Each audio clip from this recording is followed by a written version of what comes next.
কোন বেঈমান, কোন ইহুদি খ্রিস্টান যতই নবীর ব্যঙ্গ করুক না কেন, যতই নবীর সুন্নাতের পিছে পড়ুক না কেন, কিয়ামত পর্যন্ত নবীর সুন্নাত দুনিয়ার জমিনে থাকবে। কোন বেঈমান নবীর সুন্নাতকে মিটাইয়া দিতে পারবে না। ঠিক না বেঠিক? আর জোরে চিল্লায় বলো ঠিক না বেঠিক?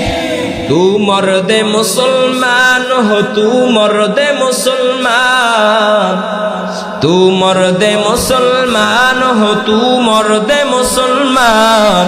एक हाथ में तलवार, एक हाथ में कुरान, एक हाथ में तलवार, एक हाथ में कुरान।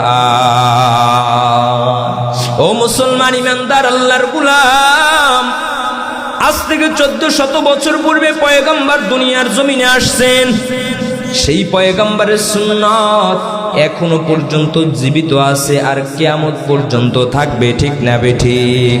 কোন বেঈমান ইহুদি খ্রিস্টানরা যতই কৌশল করুক না কেন, নবীর সুন্নাতকে মিটাইয়া দিতে পারবে না। পারবে না? না না, পারবে না। মুসলমান জীবন দেবে, তারপরও নবীর সুন্নাতকে ছাড়বে না। ঠিক না বেঠিক? এ মুসলমান ইমানদার আল্লাহর গোলাম, খাঁটি ইমানদার যদি হইতে চাও, নবীর সুন্নাত করো, নবীর সুন্নাতকে আঁকড়ায়া ধরো, নবীর মোহাব্বতকে অন্তরের ভিতরে ঢুকায়। আল্লাহ রাসূল সাল্লাল্লাহু আলাইহি ওয়াসাল্লাম বলেন, লা ইউমিনু আহাদুকুম হাত্তা আকুনা হাব্বা ইলাইহি মিন ওয়ালিদিহি ওয়া ওয়ালাদিহি ওয়ান নাসি আজমাইন। খাঁটি ইমানদার ততক্ষণ পর্যন্ত হইতে পারবে না যতক্ষণ পর্যন্ত নিজের আত্মীয় স্বজন, ছেলে সন্তান সব কিছুর চাইতে যতক্ষণ পর্যন্ত পয়গম্বরকে ভালো না বাসতে পারবে। কিন্তু না না মুসলমান, না না, বউয়ের কথায় নবীজির কলিজার ভিতরে খুর লাগায়। ঠিক না বেঠিক? বউ বলে দাড়ি বড় হয়ে গেছে, ভালো লাগে না, যাও যাও শেভ করে আসো। ঠিক না বেঠিক? আর আল্লাহর বান্দা নবীর উম্মত দাবি করে সেলুনে গিয়ে নবীর সুন্নাত তাকে খুর দিয়া কাটিয়া কাটিয়া ফালায়া দেয়। ঠিক না বেঠিক? এরে মুসলমান ভাই, তুমি দাড়িতে খুর লাগাইলা, আল্লাহ রাসূল বলেন আমি নবীর কলিজায় খুর লাগাইছে। বলেন নাউজুবিল্লাহ। আর নবীকে যে কষ্ট দিবে, নবীকে যে নারাজ করবে, আমার আল্লাহ তাআলা ওই বান্দার প্রতি নারাজ হইয়া যায়। ঠিক না বেঠিক? আরে মুসলমান ইমানদার আল্লাহর গোলাম, নবীর ভালোবাসা অন্তরের ভিতরে ঢুকাও, নবীর মোহাব্বত অন্তরের ভিতরে ঢুকাও। কেমন ভাবে নবীর মোহাব্বত, নবীর ভালোবাসা অন্তরের ভিতরে ঢুকাইবারে মুসলমান ভাই? নবীর ভালোবাসা এমন ভাবে ঢুকাইবা, সাহাবায়ে কিরামদের কেমন ভালোবাসা ছিল, সাহাবায়ে কিরাম কেমন ভালোবাসতো পয়গম্বরকে।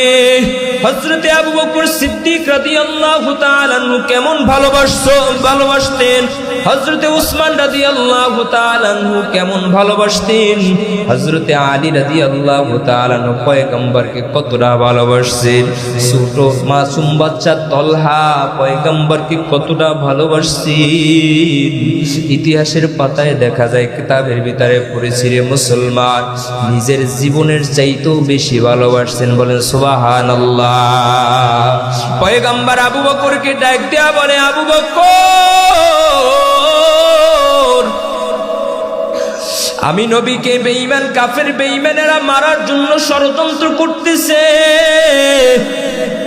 ও আবু বকর, অতি শীঘ্রই মনে হয় আল্লাহ তাআলা অর্ডার করবেন আমাকে মক্কা থেকে মদিনা হিজরত করার জন্য।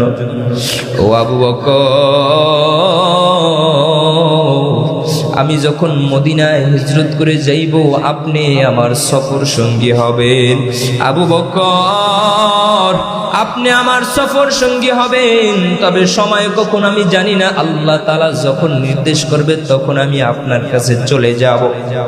এই কথা বলার পর আবু বকর বাড়িতে চলে গেলেন। কিতাবের ভিতরে আসছে অনেক দিন পর কেউ কেউ বলে 6 মাস, কেউ কেউ বলে তারও বেশি। আল্লাহ রাসূল সাল্লাল্লাহু আলাইহি ওয়াসাল্লাম একদিন গভীর রাত্রে আবু বকরের বাড়ি চলে যায়, গিয়া একটা আস্তে একটা ডাক দেয়া, আবু বকর।